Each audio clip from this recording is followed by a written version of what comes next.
তাদের সবসময় চেষ্টা থাকে বাংলাদেশকে হেয় করা, একটা ঘটনাকে অনেক ফুলিয়ে ফাঁপিয়ে দেখা, এটাকে নিয়ে ষড়যন্ত্র করা।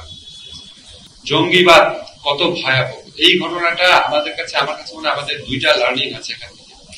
একটা হচ্ছে জঙ্গিবাদ, উগ্রবাদ, এটা কি ভয়ঙ্কর জিনিস, মানুষকে কত যুক্তিহীন, অমানুষ এবং নিষ্ঠুর পরিণত করে এবং কি পরিণতি ডেকে আনে এটা। আজকে সোহেলের ছেলে যখন কথা বলছিল, আমার মনে হয় না তার বাবার কোন স্মৃতি তার কাছে আছে, জগন্নাথের ছেলের কোন স্মৃতি তার বাবার সম্পর্কে আছে মনে হয় না। তাদের ওয়াইফদের কথা চিন্তা করে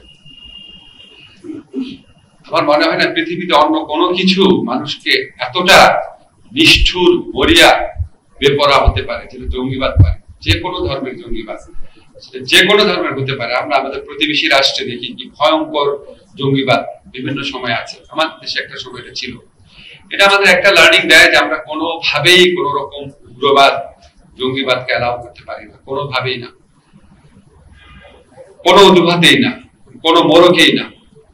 সেকেন্ড যে জিনিসটা হচ্ছে, আপনাদের স্মরণে আছে কিনা জানি না, এরপর থেকে বাংলাদেশের চারপাশে তো খুব বন্ধুভাবাপন্ন দেশ নাই, তাদের সবসময় চেষ্টা থাকে বাংলাদেশকে হেয় করা, একটা ঘটনাকে অনেক ফুলিয়ে ফাঁপিয়ে দেখা, এটাকে নিয়ে ষড়যন্ত্র করা। আমরা যে গত 15 বছরের ফ্যাসিস্ট শাসন পেয়েছি, এই যে আমাদের জুলাই গণঅভ্যুত্থানে এত ছেলেকে, এত মেয়েকে প্রাণ দিতে হলো, এত মানুষকে আহত হতে হতো, এটার সাথে কিন্তু 2006 সনের এই ঘটনাগুলোর, 5 সনের এই ঘটনাগুলোর সম্পর্ক আছে। সেখান থেকেই বাংলাদেশকে এক ধরনের মৌলবাদী, মানে যতটা ঘটেছে তার চেয়ে অনেক বেশি বাড়িয়ে ইনফ্লেট করে একটা তকমা দেওয়ার চেষ্টা করা হয়েছে।